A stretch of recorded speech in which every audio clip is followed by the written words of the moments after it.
Dry eyes, it's worth just understanding a little bit about dry eyes, because once you understand why your eyes are dry, it helps you treat them. So lots of you I know will have dry eye disease. Even if you haven't got full-blown Sjogren's, you'll have dry eyes in association with your scleroderma. And what you need to understand is that the eye is the surface of the eye is very complex. The first thing to point out is that the absolute surface of the eye, the conjunctiva, is not flat. You'll see in this little cartoon here, there are some little projections, what we call villi, little fingers. Now, the reason for that is that having those projections increases the surface area of the eye and gives more room, if you like, for the tears to cling onto. Now, if you put eye drops into your eye that contain preservatives on a regular basis, you will blunt those villi and reduce the total surface area of your eye. And even though you're putting eye drops in, you'll make your dry eye worse. So if you've got dry eyes and you're using eye drops every day, you need to use preservative-free eye drops. That's rule number one. Rule number two is you need to put them in regularly. Lots of people put their eye drops in the morning and think that's enough. And that isn't enough if you've got a dry eye. You need to put your eye drops in a minimum of 4 times a day.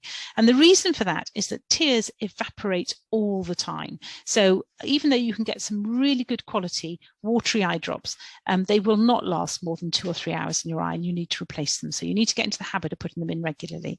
And just to remind you, one other little thing is that as dry eye disease progresses, the surface of the eye, the surface of the cornea becomes less sensitive, not more sensitive.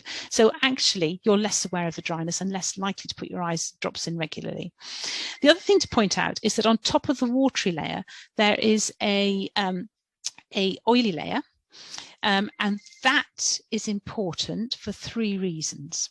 The oily layer slows down evaporation of tears. It improves lubrication, so it improves the feeling when you blink. It acts as the lubricating layer when you blink. And probably most important of all, it does something called stabilizing the tear film. So when you blink, or I blink, well, in fact, I'll start with me. When I blink, my tear film should last a good 10 seconds. And then what happens is that tear film breaks up and you have to blink again to refresh it. And tear film is important because your eye automatically focuses through the tear film.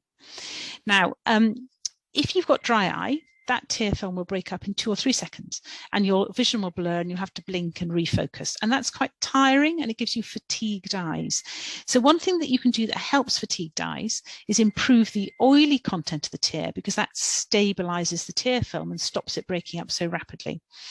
Now, the oily film is produced by the meibomian glands, which are little oil producing glands that sit in your eyelids.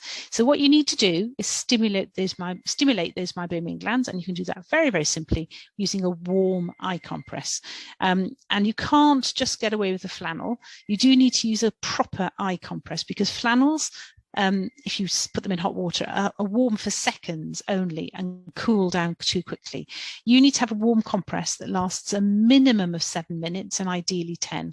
And you can buy them through your local chemist or online, and they come in like little eye masks, and they're usually got beads or gel inside. You pop them in a microwave and pop them in your eyes pop them in a microwave for 20, 30 seconds and on your eyes for 10 minutes. And if you do that every day, you will improve this oily layer and improve your tear film and improve your vision. So it's really important.